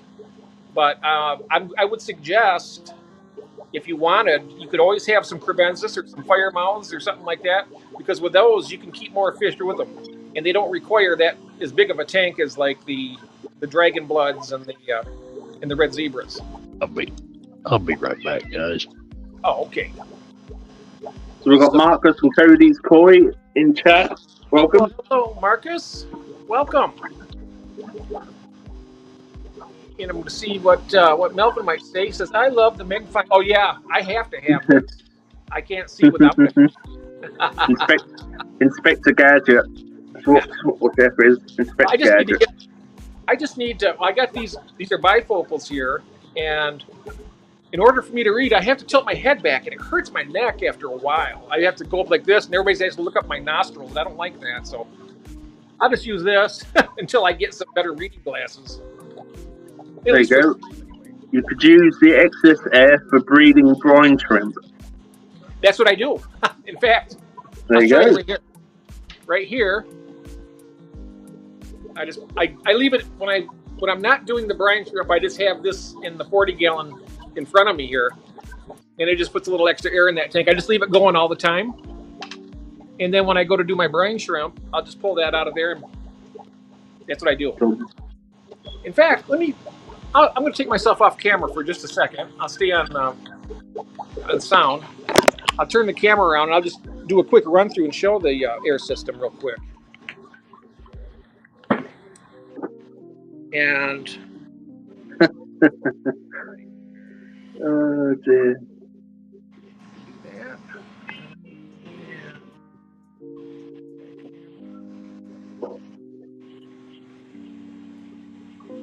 All right, I'll go ahead and put this up on.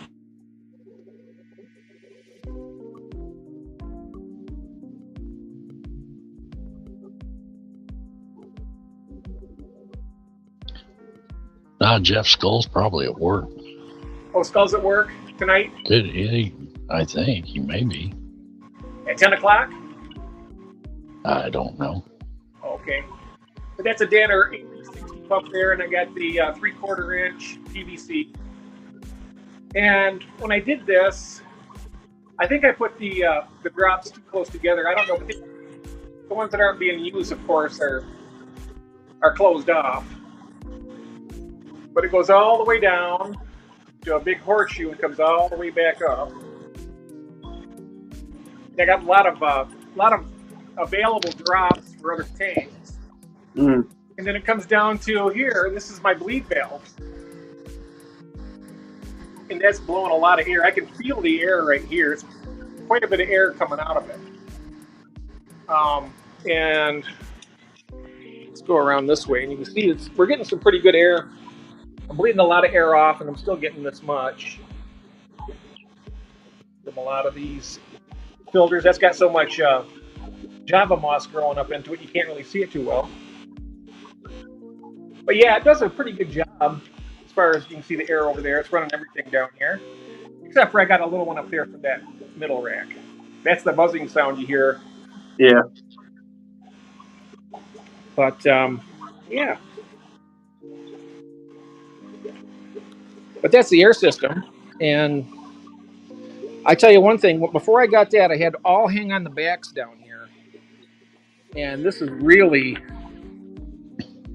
a game changer when it comes to, the fish room. I should have done it. I did it. Well, it's been 2 years now, so I wish I would have done it like 20 years ago. But live and learn, right? So Melvin's asking, he would like the Cabrensis for his 20-gallon long tank dedicated to his late mum. Oh, whoops! I got the wrong camera on here.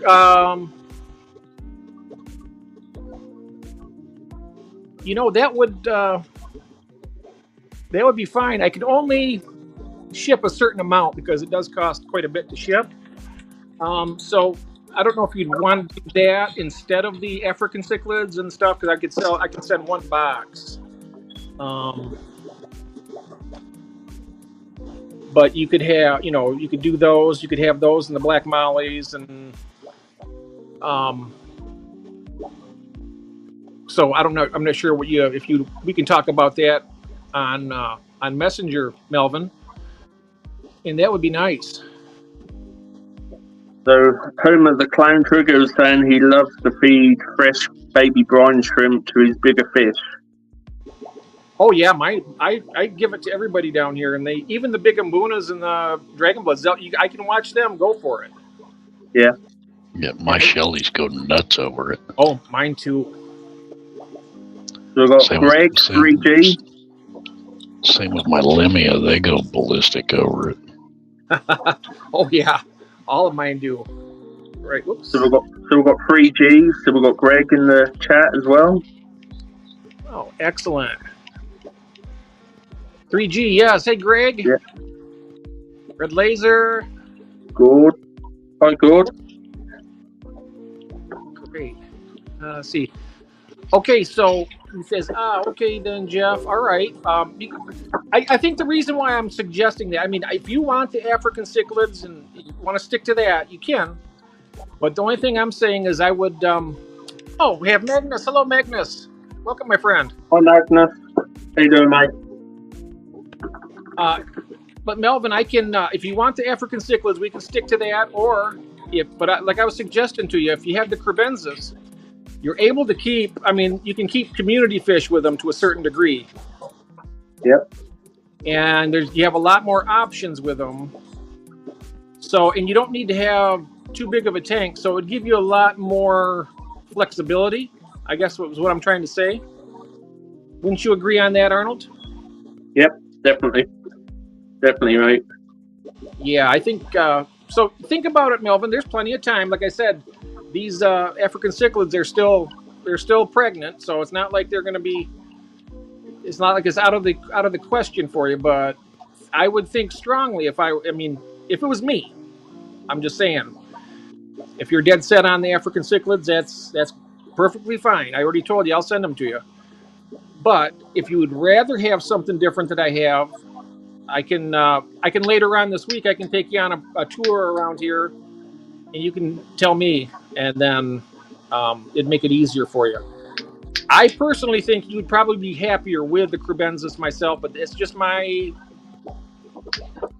opinion. Well, guys, I'm gonna have to jump down here. Jeff, I'll try and jump in there later tonight. Oh, okay, Mike. Thank you, sir. Nice meeting you, mate. Yep, yeah, you too. So, yep, and hopefully if you're able to jump in later tonight, we can we'll have a whole different topic of conversation and whatnot, and it'll be a lot of fun. Yep. I say just send me a link, Jeff. Oh, okay, Mike. Thanks a lot. Yep. Take care, mate. Take care now. Mike's a great guy. I tell you what, I met him not too long ago, about maybe not quite a year. Really great guy. I met him through Curtis.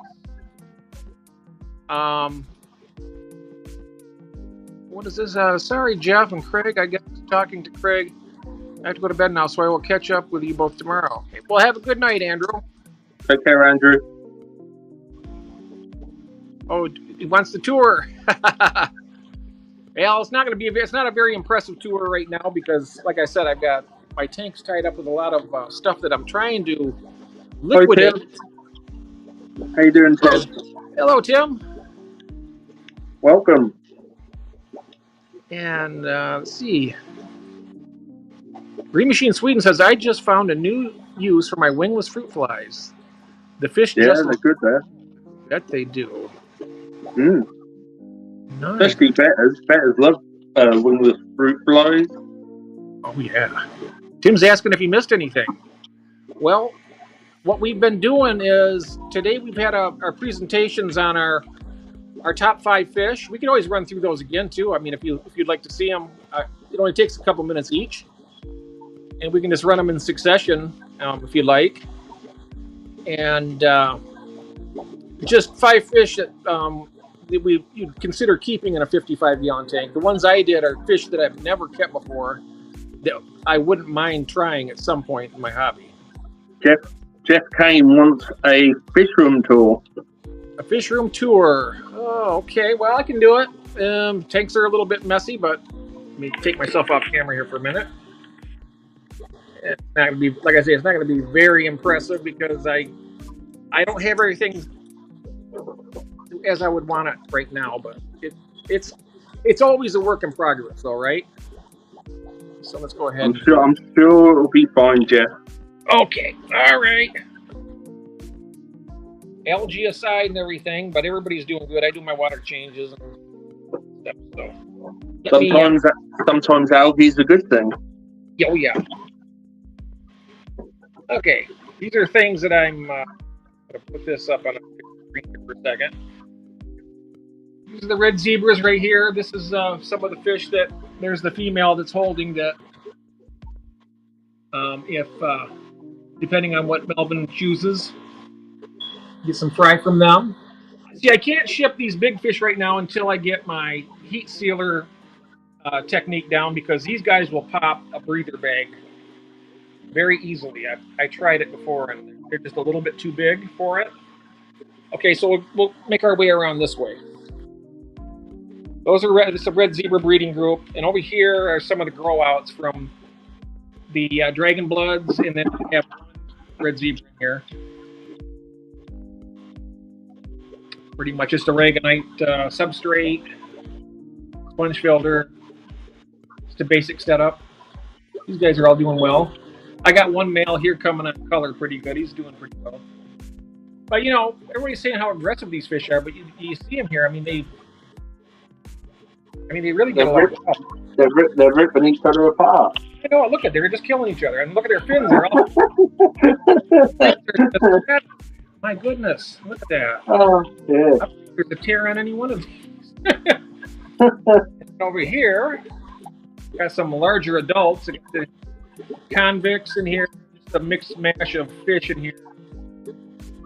Got female striped convict. I must admit, I do like that tank. I love this tank too. This would be a great tank when I go to breed my cherry barbs because it's got so much moss in here. But I need to get some fish moved around. Then I'm going to have a seat for this one because I got some new fish in this tank. I got my placat bettas. There's the male. Wow. I have a male and female in this tank right now together because I don't have my. Once I get my other tank set up, I can get them conditioned up better. But here's the female. Look at her. Oh wow! Look at her. Yeah, she's beautiful. He's taking a little interest. He's not. Well, he's going to be that way now with the camera, but he's never been after her really. I've been watching, but nothing bad, you know. He just. Nah. No, but she's not torn up or anything like that. Of course, I got a lot of my bristlenose in this tank. It's Lots done in there. There's bristlenose everywhere. Wow. They're doing really well. But that is just a stunning little male. Eventually, I would like to breed them. They're very young right now. They got a ways before they can breed, but he's got some good coloration. I reckon he's probably ready to breed. Yeah, I wonder if she is because she's getting kind of chunky. Yes. Can you see the egg spot? Can you see the egg spot at all? No, I don't see any egg spot on her yet. No, because that's the sign when she's ready. Oh, look at them! Wow. Oh yeah, lots of blue-green shrimp. Someone obviously likes the camera as well. Yeah, he wants to be in the spotlight. Oh, look at him! Yeah, he's a beauty. Yeah, they do pretty good together. Then over here I have my golden Australian killifish, and these guys been putting eggs on the top. And put the eggs in a container with a little methane blue, and they did fungus up anyhow. So just, what I want to do is once I get my tanks up, what I want to do is take the mop out and just put it in another aquarium. And put it into a separate tank. Yeah. Into a separate tank. Yeah. Got the Bloody Mary shrimp here. Look at the colors on that. Wow. Oh yeah. Oh, it's beautiful. He is beautiful, yep. I love these fish, and they're so personable too. You know, they're not flighty. Well, there he goes taking off, but he is a little bit territorial around the blue star endlers. If you notice that, he'll chase them off. There's the female down there.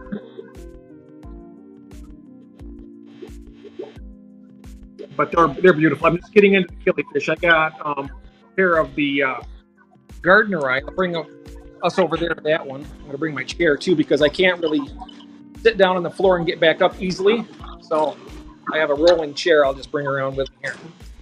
Okay, let's see what we got here. Sorry about that. My wild type bed is in here. There's the Gardner eye. That's Wow. the male.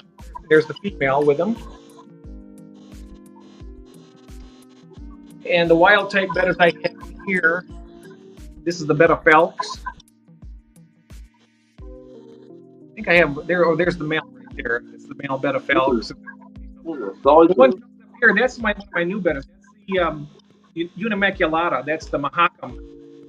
Wow. Wild type betta. And I tell you, they are so entertaining to watch. They're just, and there's the male Mahakam right here. When they color up, he's going to have a lot of green. Oh, he's starting to get some green already. But the sides of his body will turn iridescent green. And just a real stunning fish. Wow. Of course, I have tons of baby bristlenose in here growing out. I always do. Stop breathing. Once they start breathing, they don't stop. They don't want to stop, no. But I love this guy right here. He is just stunning. In fact, the person who's going to be streaming tonight at 10 o'clock with us is the gentleman who breeds these. And he sent me this pair along with those bettas we just looked at. And also, when we get around to it, I have a pair of Instagram cacatoides orange flash that he has bred and sent me a pair of those as well. And they should be, I can't wait to get them to breed. So we'll move up now to this tank where I got my female. This is another betta, female. She's a little bit too big to breed with the male over there, but I think she's been ready for a little while now. And right there, you can see the scud. Yep. You see, she does not go after him at all. So, as you can notice here, they pretty much decimated my plants. I've been at war with these scuds for I don't know how long now. But then over here, there is what I thought was the male cacatoides. I have two females that are really stunning. And that's the reason why they haven't bred, because they're both females. Which only makes sense, but they're beautiful. But I do have some new fry from the black mollies up here. My Jonafern is actually doing well in this tank too. The other tanks I have, it doesn't do very well, but here it's doing great. Well, semi-great, and there are a few holes down there. But in here, you won't find very many scuds at all because I know the Apistos will really go after them. But they're getting old now. They're probably 3-4 years old now, these Apistos. Okay. Move around this way. Another wild type betta setup. These are the betta NSA. They're a little bit bigger. And these guys, you can see the black mark on the side of her face right there. They've been spawning today, so. And I know that Jeff, if he's in the audience, he's going to tell me I got to get these other fish out of the tank. I got to get the black mollies out because I'm almost positive, and I also have to take her out as well. Because once he has a mouthful of eggs, he has to be the only fish in the tank. I mean, he could probably get away with the bristlenose pleco in there. Yeah. But they've spawned, I don't know how many times, and he has. I mean, it's not an ideal setup to get any fry from these guys. I really would like to get a batch of fry from these. So, but like I say, it's with my tanks. Once I get them all set up, I'll be able to move the fish around like I need to, but it's just going to take a little time, a little more money that I got to save up. Oh yeah, it's not gonna be a one-day wonder. It's gonna take a little while. No, it's definitely a work in progress all the time. But they are beautiful. I mean, they're not real colorful like you see with the domestic types, but these are captive bred. They are really interesting fish. Of course, I have that female black molly there. She's ready to bust any time now with a bunch of fry. And I'm pretty sure that these guys are probably gonna eat some of them more than likely. Let's go to the 65-gallon tank over here. And all we have in this tank are, well, there's a couple black mollies in here, but we have firemouth, the Cervictes miki. I bred all these fish, and then a breeding pair of albino bristlenose down here. That's where almost every bristlenose down here comes from. Nice. This is the plant that Jeff Kane sent me. It's still doing well. It's getting some runners here and there. But I have been having a battle with scuds. I had a ton of Java moss in here, and this was... But somehow or another, the scuds did make their way into the tank, and so, as you can see, that the Java moss has disappeared. They're actively eating it for nothing. And I tell you, anybody who wants to plant a tank, be very careful, because you get scuds in your tank, you're going to have a nightmare on your hand when it comes to plants. Over here's an interesting tank. Let me see here. I'm going to turn this light off for a moment while I do this. Getting a lot of glare. These are the Xenotopa dodroi, the Mexican live bearers, the San Marcos red tail, I believe. There's a female right there. I've had a lot of fry in here, and they are really large. They come out, I think, to the point where they're too big to be eaten from the very beginning, because out of this trio here, I haven't seen, the numbers just keep increasing. And then I'll bring you over here. I have another trio in this tank of these wild type live bearers. I think that's the male right there. You can see he's got a little bit of coloration.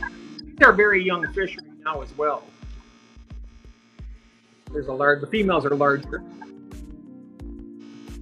But look at all those fry. They're just, I love seeing all the fry. You'll see a lot of them up in the cornwort. Then I got a nice little clump of pearlweed here that the scuds almost completely ate, but luckily these guys hunt the scuds down to extinction in the tank. I think they are completely gone, I believe. Lots of Jeff Kane says he's enjoying the fish room tour, and it should be part of the weekly live stream. Oh, I can do that. I can do that, definitely. And in this tank, we have the Isla Tiger Limias. I had 12 to start out that I got from Curtis of Skull Aquatics. And I probably have maybe 40 or 50 in here now, or more. I mean, there's a lot of fry in there. And look at that female right there. She's going to have fry any day now. They are just beautiful live bearers. These are a little bit more rare in nature. I mean, I don't know if these are endangered as much as the others, but I'm pretty sure that it's a good idea to keep them in the hobby. And here's some more of the plant, Jeff. I'm not sure if this is Valsinaria that you sent me, but I got runners from it. I got like several plants now. And they survived the scuds. And luckily for me, these guys have really done a good job. Is that a dwarf sword? What's that? Is that a dwarf sword? I'm not sure, Jeff. What type of plant was that you sent me? It was like a Valsinaria type plant, the long. Maybe he can let us know. He can let us know about that.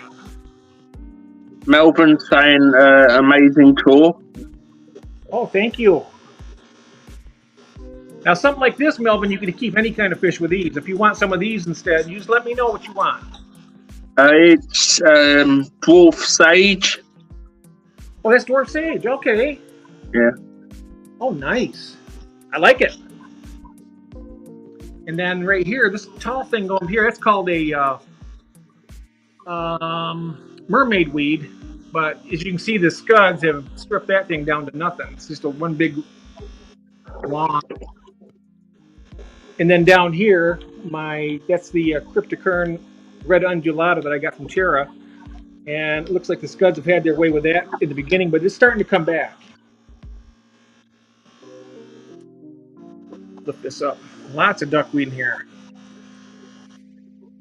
But this makes a really nice food source. I'm going to go ahead and show that real quick. It's really, you can save a lot of money by keeping that duckweed and find a good use for it. Because I just kind of reach in here and I'll grab a handful of it. Oh, yep, they just nipped my fingers too. You can see here. What was that? Look at We've that. got Daniel is saying, I'm going to hit the like as it's been such a great stream. If you have had fun, I'd invite you to do the same. Thank you very much, Daniel. Thank you, Daniel, so much, sir. Oh, you know what? I'm going to talk. I've been talking to Daniel. I want to have Daniel. I would love to have Daniel as a guest on here, so he can show his new tank of his Malawis or whatever he'd like to show. Be great to have him on the panel. Look at that mouthful of weed he's got there. He's eating it. They love that. That's really good food for them too. Yeah, I'll do that with mine. Moving on, we got more of the Dragon Bloods. They take up a lot of the tanks down here, the big tank, 75 gallons. There's Casanova. I'm going to keep him regardless because I just love that fish. He's produced hundreds and hundreds of beautiful Dragon Bloods, but they're difficult to deal with. I mean, take a lot of tank space. Down here is just got some black mollies breeding in here, along with some rosy red minnows that I got. I picked up a dozen of those from pet store back when I set this tank up. So they're basically their quarantine tank, and they are just fantastic fish. I mean, for something you would pay 20 cents a piece for, I get a lot of enjoyment. These guys are really active and beautiful. And I've had them now for 9 months. So, Daniel is saying, very kind, Jeff. Sure, no worries. You have me on Messenger, mate. Oh, excellent. So, yeah, just contact Daniel via Messenger. Absolutely, definitely will. And hopefully maybe next week even, depending on the schedule, if it works out for you. I will send it. Here Melvin's saying he loves the rosy red minnows. Oh, you like the rosy red minnows? Yeah, they're nice. Yep. Yeah, they're really good, and they eat everything. They're really good eaters, too. Everything down here feeds really well. Well, look at my Ludwigia is doing quite well. I mean, it's growing up to the top of the tank here. I need to trim it. But over here, it's even more impressive.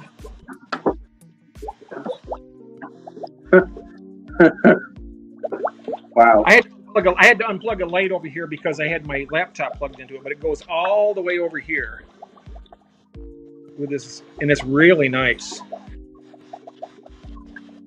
You can see all the aerial roots going down. It all goes up from that one plant and it just spreads out like crazy. Look at all those roots. You got to do some propagation. Oh, lots of propagation. I'm going to go in there and there's albino crensis in this tank, and then I have my trio of. Oh, there we go. Oh yeah, did you see that? Here we go. Yeah, there's I call that one the Red Baron, the male cherry barb, because he is a force to be reckoned with in this tank. I was going to say, as soon as you put that camera, he started. Oh yeah. Oh yeah. There's one of his females. I got a lot of glare here. I'm so sorry about that. Jeff Payne is saying, Jeff, keep an eye out for red-bellied dace at the bait stores this time of the year. Oh, okay. Red belly dates. Okay. Keep an eye out for them. Well, I will. Magnus is saying it's getting late here, so good night, everyone. Take care, Magnus. Thank you, Magnus. Thank you very much. And thanks for joining. We'll see you next Wednesday, hopefully. Absolutely. Thank you, Magnus. Yep. And so that is the tour for right now. I got 6 tanks upstairs, but I can't go upstairs because my wife is ill right now, and I promised her I wouldn't film up there. I will do like a little separate tour, I think, as a video, and that way I can do a voiceover on it where it's not going to disturb her. So, but yeah, that's it for right now. Oh, I didn't show you my new pistos though. I have my orange flash cacatoides, and there is the male coming up front here. There he is. Beautiful, beautiful little fish. And the female has been spending a lot of time in the pisto hut over here, so I'm wondering. Oh, there she is. Actually, she's back there. She's a wild type cacatoid, so it's going to be a really strong bloodline.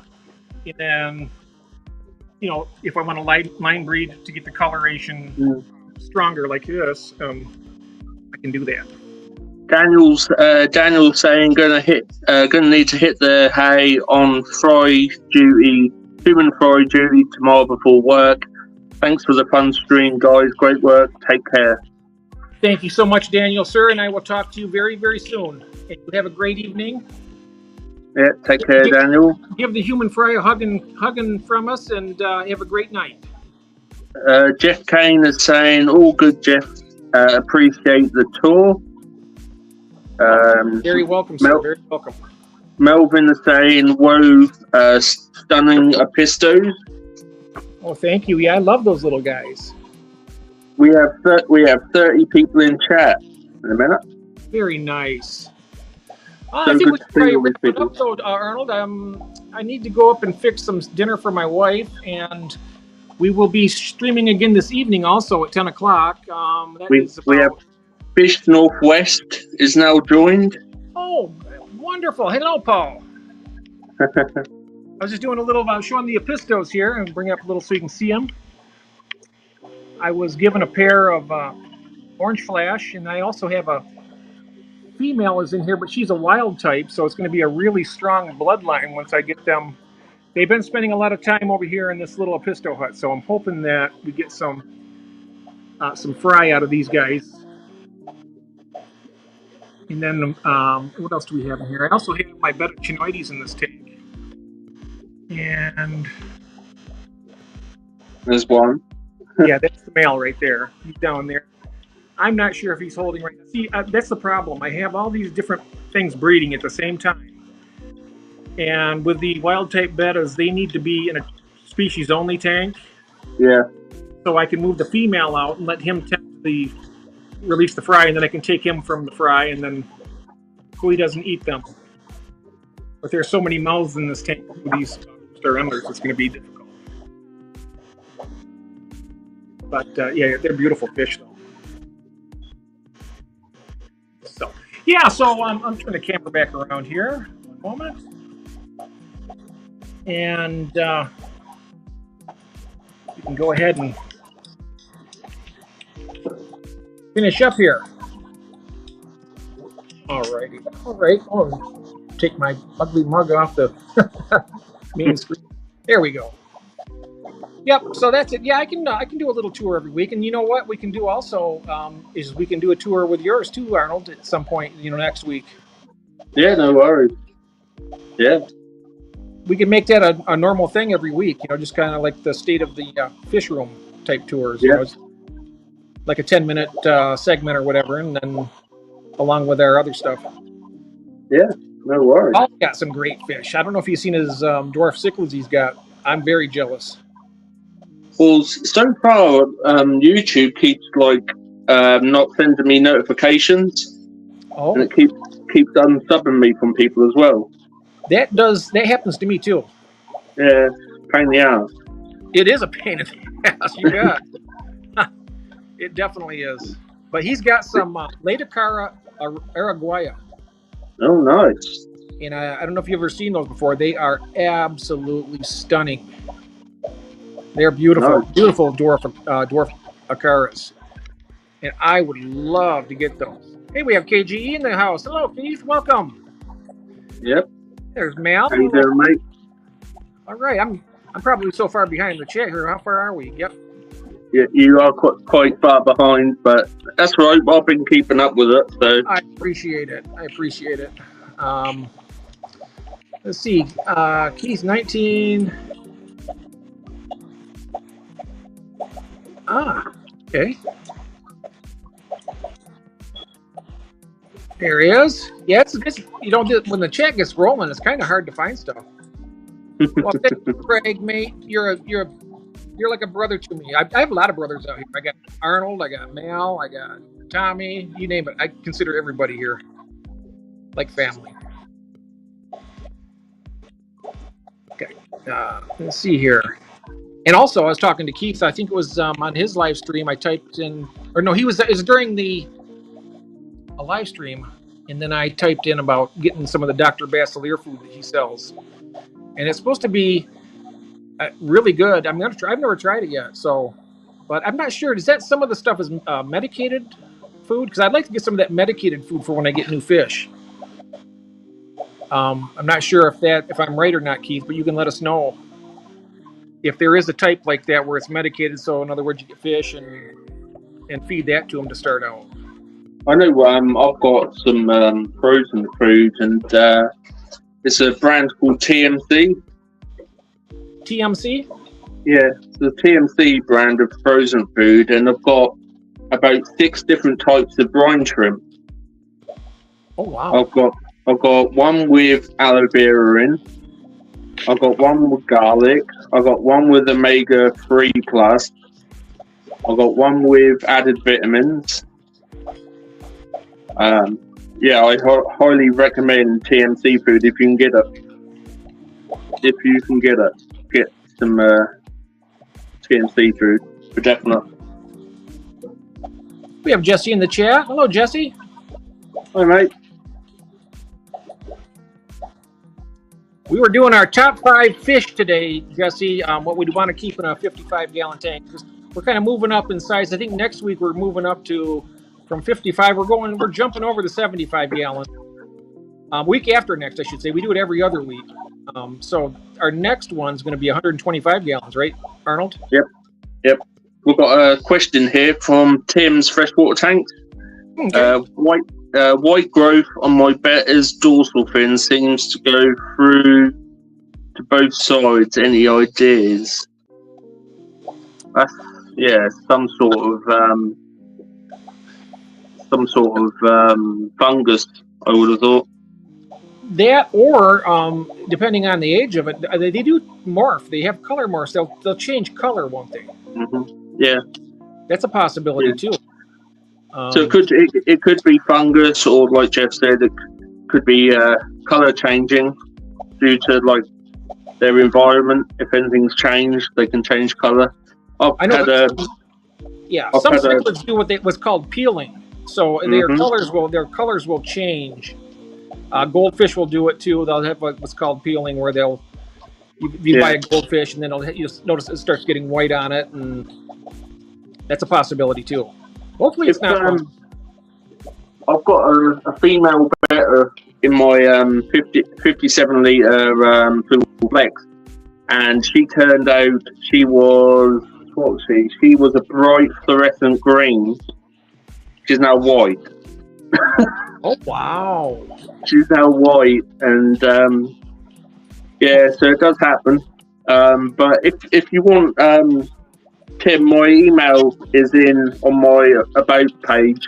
So if you send me an email, I can, you can send me some pictures, and I can help you out that way. Thanks for that message, Keith. Thank you. Is there a pleco that can tolerate cold waters as an UK pond in winter? Definitely nothing can withstand our cold winters. Yeah, I can't think of anything that could do that. No worries, Tim. Yeah, maybe not. We had Yeah. a very good stream. It has been a very good stream, and so what we'll do now is we'll go ahead and, being that we're going to be streaming later this evening, we can go ahead and take care of our families and whatnot that's going on, and I'll be going to bed. you go to bed and get some rest. Yep, get some sleep, and then we'll be meeting back here at 10 p.m. Eastern Standard Time. So that'd be what, 3 o'clock in the morning for you. Oh man, I'm so sorry. Yeah. There you are. No, I am. I really do feel that. I'm only messing with you. Right. Yep. Let's see here. Yeah, Xenotoka typically do not predate on fry. Yeah, that's what I've noticed too. They're really doing great in there. I love Yeah, I don't mind these early morning streams. They're all right.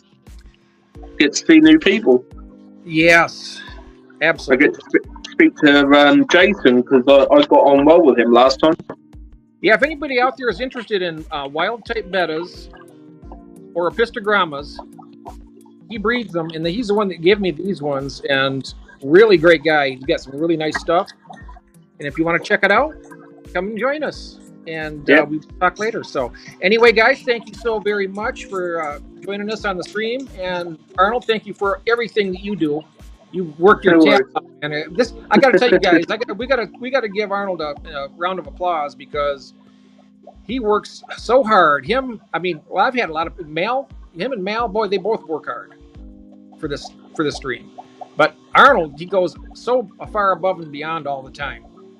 He's always worried about. He says stuff like, "I hope I'm not stepping out of boundaries." I was like, "Are you kidding me? Are you kidding me? You're doing stuff that I don't know how to do." So, I wanted to thank you in front of everybody, Arnold. I didn't want to put you on the spot, but I wanted to tell you how very much I appreciate everything that you do. No worries. You're welcome, mate. You fantastic.